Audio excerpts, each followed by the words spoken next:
first algorithm, which actually starts with a problem formulation which starts with an empty assignment and tries to reach to a point where the assignment is complete to variables. So we already know that state in a CSP problem is represented by variables, and variables get values from the domain from which they can from which we can assign values to them. So when I assign all the variables certain value, I get a complete assignment. So what this particular algorithm that you are seeing on the board, so it's actually a combination of 2-3 things in one single view. So I just need to cut things off a bit. So this particular part, above this red line, whatever you are seeing, this is the algorithm steps. Okay, this particular section is where I've explained certain uh, abbreviations that are used in the section below, and here this 4 things, they are talking some particular features of the algorithm. So this is the algorithm first part. So this entire thing is the algorithm. This thing, these are the features of the algorithm explained. Here in this rectangle, red rectangle that I've drawn, are certain kind of abbreviations that I've tried to explain about the algorithm. Now the algorithm is pretty straightforward. So we start with initializing the state as an empty assignment. That is, all the variables are unassigned. So that is the initialization. So there is no picking up of an initial state in this for this particular problem solution. Second thing what we do is we actually apply the successor function. Now the successor function in CSP formulation of this kind is a different way. What we do is we actually select or assign a value to an unassigned variable. So there will be a list of unassigned variables that we will maintain somehow. So if my state is composed of v1 up to vm, then from the m unassigned variables, I will choose one unassigned variable to assign value to it. Okay, so there is a choice point here or a decision point here where I have to check from unassigned variable list. I have to pick one variable out. Okay, once I pick that one variable out, there is another decision point where I need to pick a domain value to fix up to this particular variable. Now when I do this fixing up of or the assignment of value to an assigned variable, I need to worry about whether this assignment is conflicting with the current assignment. So initially when there is no assignment, I can pick just any variable out of unassigned variables, and I can pick any value in the domain, and that can sit over there. Okay, preferably. And then I may actually check the constraint. So conflict check karna matlab constraint check karna. If the assignment does not violate any constraint, that is, it is not conflicting with the current assignment that I have done so far, then it's okay. I can do away with this assignment. Otherwise, I may choose another value from the domain. I will keep on doing this particular exercise until I get a value from the domain which I can assign to an unassigned variable, or in this process, I may land into a scenario where there is no value left in the domain which I can assign to the unassigned variable, and still the new assignment that I have created, which is a partial assignment obviously, which may not be complete assignment yet, that new assignment is consistent with the constraint that I have. Okay, so if I get into a scenario where there is no consistent assignment available, okay, for the unassigned variable that I have chosen, I will just say that I have failed to get a legal assignment. Okay, that is what I understand by that. And what it means that I cannot proceed with this sequence of assignments starting from empty assignments, and I can reach a complete assignment. Okay, for instance, say suppose we are talking about the graph coloring problem. The problem starts with like this. So I'll just show you the running of the code for 1 or 2 steps, and you'll understand. So all the regions are uncolored presently. So this is the empty assignment. So I pick up one unassigned variable. Maybe this one I pick up, which is the region one. So if you remember from previous discussion, we used to give these regions numbers like 1, 2, 3, 4, 5, 6, and 7.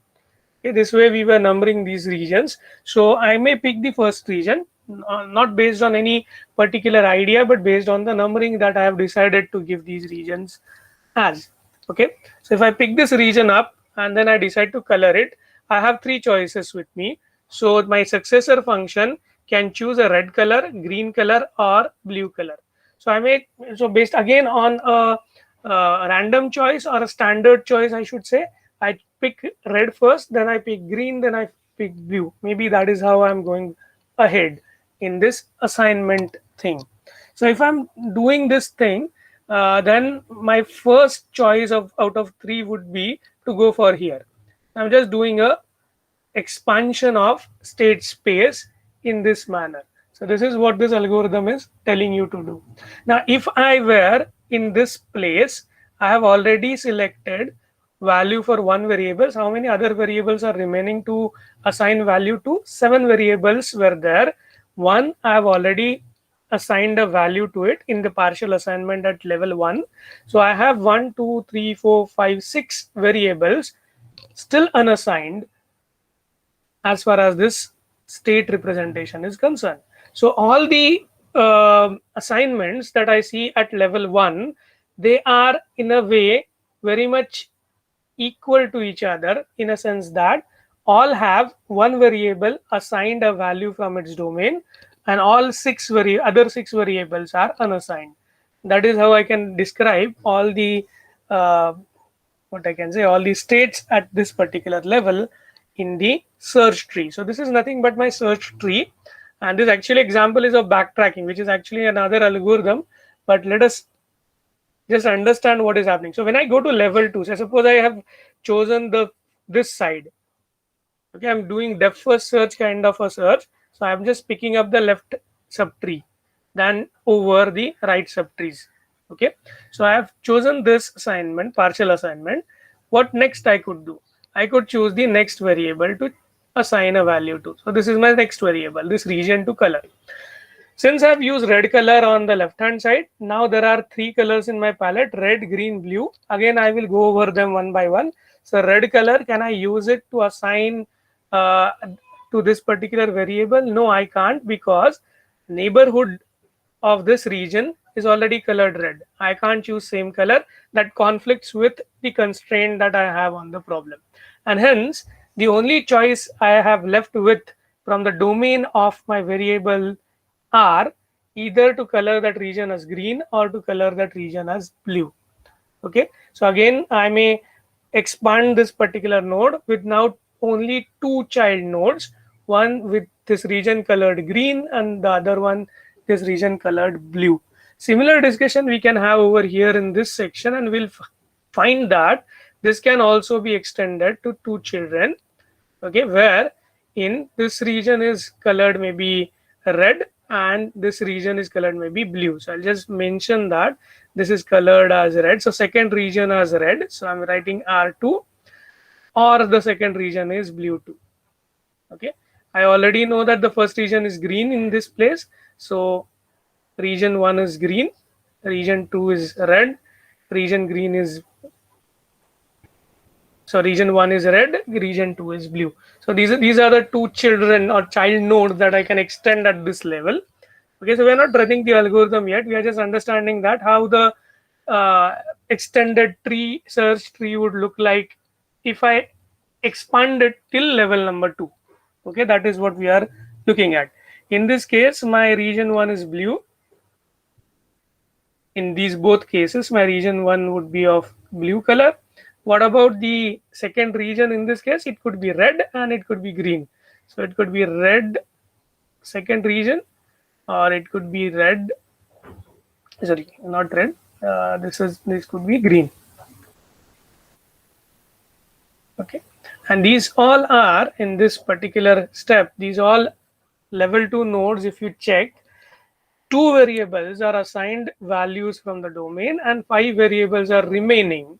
So over here in this case, so these are the variables which are assigned values and variables which are remaining to be assigned any values. So as I start, all the variables are unassigned. So no variable is assigned any value, and 7 variables are remaining to be assigned. At level 1, this will be 1, this will be 6. This will be then 2 at level 2, and this will be 5. And if you continue like this, how much deep my solutions are going to, or how much deep complete assignment are going to lie for this problem, since there are 7 variables, it will be 7 or 8 as you count. So if you count this 0, it will be 1, 2, 3, 4, 5, 6, 7. Okay. So if this is the depth level 0, this is depth level 1, depth level 2. At depth level 7, I will have all the nodes in this tree that are complete assignments. That will be complete assignments. So if I extend this tree to level 7, I'm sure to get all the nodes in that level to have 7 variables assigned values from domain. But not all of them are going to be valid assignments. So only few of them are going to be valid assignments. So not all branches will lead to depth level 8. Please understand that not all branches in all directions, if I keep on growing this tree, they are going to reach the 7th level. So if 7th depth level. So if a tree branch reaches a 7th depth level, you are sure that that particular search path from that initial state of unassigned assignment is going to be your path to solution node. Okay, so that is what you need to understand. This is what this algorithm exploits. Important thing that this algorithm is complete because if the solution exists, that is, there is a valid configuration for all the 7 variables in this case for this problem, or all the variables, there is a proper assignment that does not conflict with any of the constraint, then your solution is going to lie on the 7th level for sure. And if I'm able to traverse the tree using any of the search algorithm that you already know till 7th level depth, and I can reach the solution. So you can consider that if I organize my problem this way and I define my successor function. So initial state is empty assignment. Successor function is defined like it is always choosing an unassigned variable to color or to assign a value to, and then I keep on doing these steps. I always be going to reach a complete assignment at a particular depth level, and that depth level will depend on the variable count. So variable count is going to be the depth level where I get the complete assignment, and one of the complete assignment is surely going to be, or all the complete assignment, if I'm able to reach to those assignment using this particular algorithm, they are going to be my solution nodes because they will be unconflicting, क्योंकि 7th level से पहले 6th level पे जब आप रहोगे तो 6 colours और 6 regions को आपने प्रॉपर्ली कलर किया होगा, और कोई भी 6 रीजन्स का जो कलर है वो कॉन्फ्लिक्टिंग नहीं होगा, और एक ही रीजन कलर करना बाकी होगा.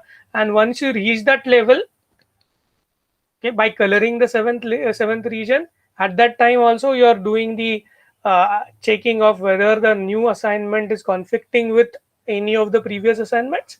Hence you are actually doing cross check after every step you take in the successor functions. And that's why if you can extend the tree to level n, if n is the number of variables, with this algorithm you are going to get, with this incremental formulation of your solution, you are going to get a solution at nth level if the tree is able to be extended to nth level. और अगर tree किसी एक direction में nth level तक extend नहीं हो रहा है तो उसका मतलब है कि वो डायरेक्शन में आपको सॉल्यूशन मिलने ही नहीं वाला.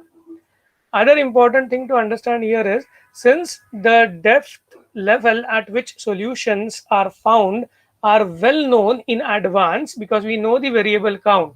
If the variables are discrete countable, that is discrete and finite number of variables are there, then I can always be assured to be using this strategy with any depth first search alternatives that we talked about, limited depth first search or iterative deepening depth first search. They are not going to get stuck into a loop, and they are going to reach to their solution obviously, because limited depth first search में मैं अगर depth limit को n set कर देता हूं तो मेरा algorithm कहीं पे स्टक भी नहीं होगा, वो शायद कुछ ज्यादा एक्स्ट्रा नोड्स को एक्सप्लोर करेगा, but then it will understand, because of this way the problem is formulated, you will understand that some of the assignments are not possible and you can backtrack to the other assignments.